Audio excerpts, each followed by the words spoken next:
and I hope he's seen these before because he has to do your 9 doof-doofs. That's how we start off each time. Go on, do your doof-doofs. Yes! I thought that was quite good. That was very good. How are you, Gaby? You are a brilliant singer, so we'll get more of that later. I'm really well. How are you doing? All right. Yeah, the sun's out. I can't complain today. Yeah, no, it's good. Now, congratulations. Last week, when 2 weeks ago, when I was doing the other EastEnders specials, everybody was asking about you coming on, and everybody has been so complimentary about your incredible portrayal of Ben. So congratulations, first of all, which I've said to you before when I've interviewed you.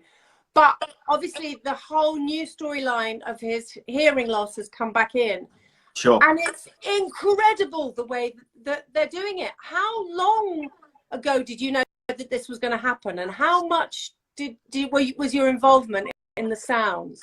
Yeah, I mean, it was a really collaborative effort. I mean, in terms of the original pitch of the story, I had a meeting with Kate before she went on maternity leave, and we were just talking about story, and she just had a long-term story conference, and they had several ideas, and it built up to the 35th being a massive event for the show. And she said to me, we've got this idea, and what do you think? And I was at first terrified because I thought it's a huge pressure, and you're representing something that I certainly feel hasn't been as represented enough in TV and film as it should be. And also we had such a duty to do it right. So it was definitely daunting. And going forward, the collaboration, especially in the latter episodes that we're seeing now with the sound effects and how it worked, was huge. Which I'm very thankful to everyone at EastEnders for allowing that to be a thing, because you don't always get that.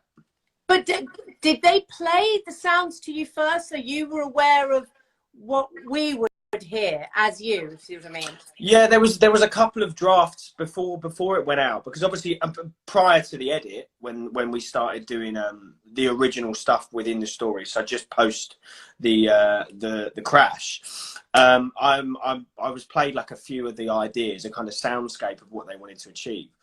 And it was mesmerizing because I'd spoken to specialists and ENT specialists and different people who've suffered head traumas, and kind of the correlation between the two was fascinating, and I think we've done a really good job of capturing it. You really have. And friends of mine, and I've got one in particular who's gone through exactly that surgery, and so she can hear now, and it's incredible. But she says the sounds that they've recreated are quite frightening because that's what it was like for her. Yeah, and I think we've had that from a lot of the deaf community as well. The reach out that we've got from this story on Twitter and Instagram and all socials has been amazing, because it means that we're doing it right. We're not just telling the story for the sake of telling it, and we're doing it accurately, we're doing it sensitively, and it's done with care and duration, When you're doing a storyline like that, do you feel the responsibility? 100%. 100%. I think with this show in general, I think we have a responsibility because of the nature of it. We have such a wicked fan base, and we're so lucky to have a fan base such as yourself, Gaby. But we are so lucky to have fans that adore the show, but also they see so much in all the characters that we portray. So we do have a massive responsibility to get things right when we're telling a story. And a story like this, where it's, for an actor, completely out of my comfort zone and something that I'm not completely in touch with, it was imperative that the research kind of was right, and that we did it in the right way, and it was sensitively done.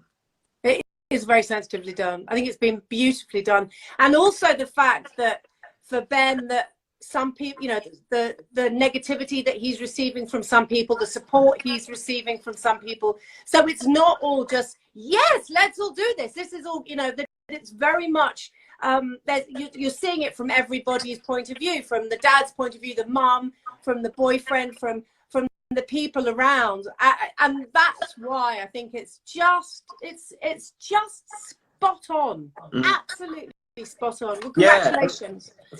Thank you, Gaby. That really means a lot. And I think you've really touched on it there, is that that's exactly what I think the writers wanted to achieve, was not just making it one-dimensional and about the vulnerability of it, because you know, certainly with experiencing a lot more contact with the deaf community now, their vibrant life and the way that they see everything is no different. And you know, for so long it probably didn't seem that way. So I think in making Ben that kind of, he's so layered and so developed in so many crazy ways at times, to then have that different change in his life, I think has been a really good way of telling this story. What's so interesting as well, you're saying about change, and so many of the characters and the people I spoke to a couple of weeks ago as well, especially with Ricky, that what an about turn that everybody now is on Ben's side, and he can be a nasty piece of work. I mean, a really nasty piece of work, and yet we're all now seeing that other side of him, especially with the amount of people here. Ballon, oh goodness me, everyone is loving that. I mean, the relationship between you and Tony was with Ben and Callum is just beautiful, and it's love. Yeah, no, it is. It is, and I think again in terms of story, it was Kate born that when, you know, very early on when I joined the show, and she just got it right. Her judgment is just second to none, and you know, Tony Clay is a delight. So it's been a pleasure every day. Except really. For the beard rash. Is that true? You're telling everyone you're getting beard rash? I think I might keep mine now to give him a bit of feedback. It's looking good. I'm liking that. Thanks. It's about as far as it gets. but also, you didn't start in EastEnders. A little bird told me something this morning. So I was obviously going to talk to you about Billy Elliot, and I was going to talk to you about Birdsong. But I know something even before that. Oh, God, what's this? Bugsy Malone. Bugsy Malone, yeah, I think I did, yeah. You were very, very young. I think it was when you were about 11 or 12 or something.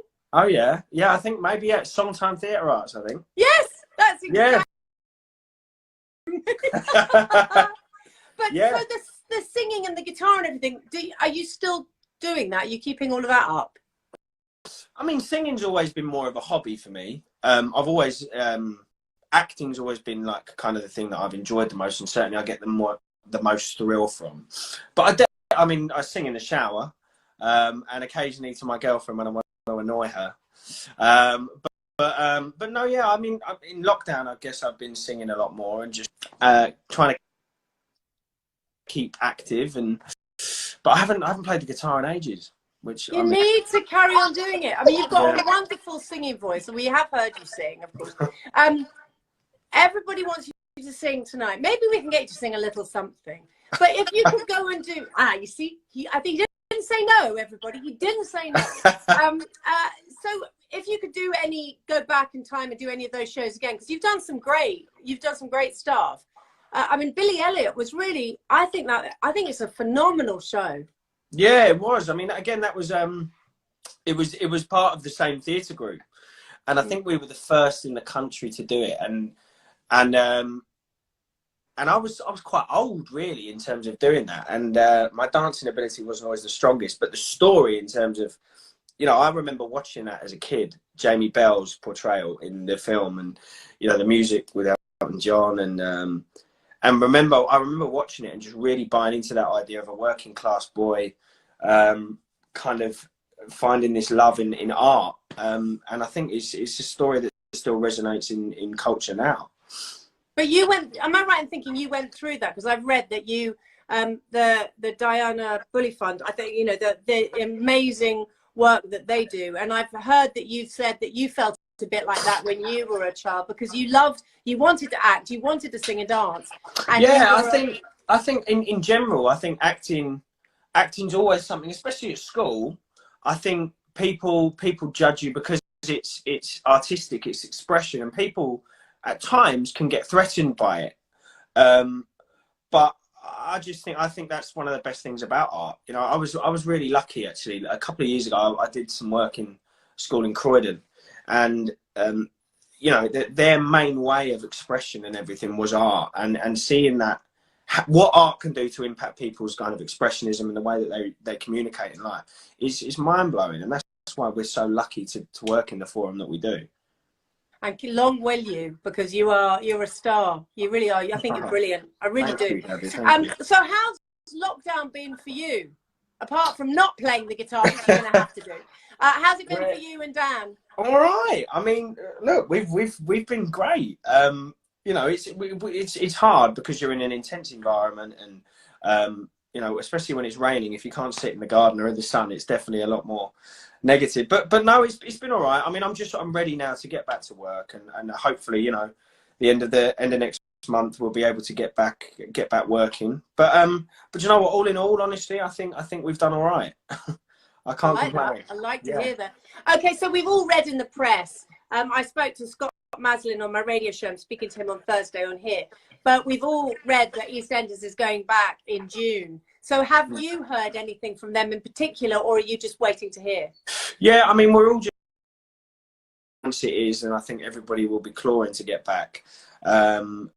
So as soon as it's safe and as soon as it's like all of the precautions are in order, then I think we'll be back there. But yeah, nothing's set in stone yet in terms of date, I think, but soon, I hope. And can you please say no, but I have to ask, can you tell us, is everything going to work out for Ben and Callum, for Ballum? I mean, in all honesty, who knows? I mean, EastEnders is ups and downs, isn't it? It's topsy-turvy. So I'd like to think so. I mean, you know, Tony and I love working together, and I think the characters gel well. So yeah, I'd like to think so. But I think Ben's got a lot of growing up to do still, but hopefully. And am I right in thinking also, maybe I got this wrong, that you played Steve McFadden's son years and years ago in a panel? Yeah, that was my first like taste at acting. He did. He was in my hometown in Woking. He was playing Captain Hook, and I did Michael. I played his son. And did he remember you? I don't think so. I don't think so. I think I was probably very small and very annoying, knowing what I was like at that age. I don't think you could have been at all. I don't think so at all. Okay, so we're going to get some singing from you. Get some. Oh God, Gaby, you do like put me on the spot. Yeah. All right. I don't know what to sing. What should I sing? Anything. What do you sing? Because you're brilliant at accents. You're brilliant at singing. Why don't you do? I don't know. Whatever you want. What would you I like country. I like country music. Okay. Yeah. So Tennessee Whiskey. Have you heard of Tennessee Whiskey by Chris Stapleton? Go on, sing it. I'll sing a little verse of a little chorus of that. All right. Oh God, you put me right on the spot. I'm sweating and everything. It's honestly. You're as smooth as Tennessee whiskey. You're as sweet as strawberry wine. You're as warm as glass brandy. Honey, I'll stay stoned on your love all the time. Wow! Okay, we just have to tell everybody we didn't plan that. You didn't know what. Thanks, Gaby. Thank you. So I'm really sweating now. You've really like put the. I'm like this. Do you know what? Last time I interviewed you, you said exactly the same thing. It was on the radio, and you said, "Oh, Gaby, you've made me sweat." I don't know. Maybe it's just you. So are you staying in it for a while? That's what everybody wants to know. You are staying in it for a while. Ben, you and Ben are sticking together for a while. Yeah, I mean, as long as they'll have me, I'm so happy there. So and you know, I'm blessed that they write and they enjoy writing for Ben. So there's no reason to ever go anywhere else at the moment. You know, I'm so happy there. Oh, that's fantastic. That's so good to hear. I want EastEnders to go back to 4 days a week because it's so weird. I didn't know I was going to miss it quite as much as I did because I've never missed an episode in 35 years and 3 months. You see, I even know the date. I know. I was actually having this conversation with Jo for the press office just before. And she was like, Gaby has honestly not missed an episode.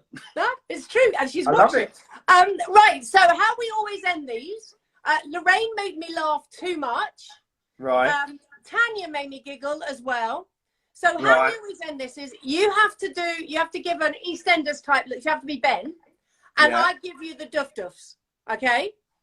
But you try not to make me laugh. But I've got to give you the scene. Okay? So this is Ben finding out that Callum has forgotten to bring the milk back, because all he wanted was a cup of tea, and so it's not a big heavy one. No, that is for Ben. Look. That is for Okay. Ben. That's huge. All right then. All right, we'll see if you get the duff duffs. All Okay. right. I'll go from side on, shall I? Yeah. Okay. I'm scared. Doof, doof, doof, doof, doof, doof, doof, doof. You made me scared. You are brilliant. Thank you so much, my darling. I'll see you soon. Thanks, darling. You take care. Bye, love. Bye-bye. What a lovely, lovely guy. Isn't he great?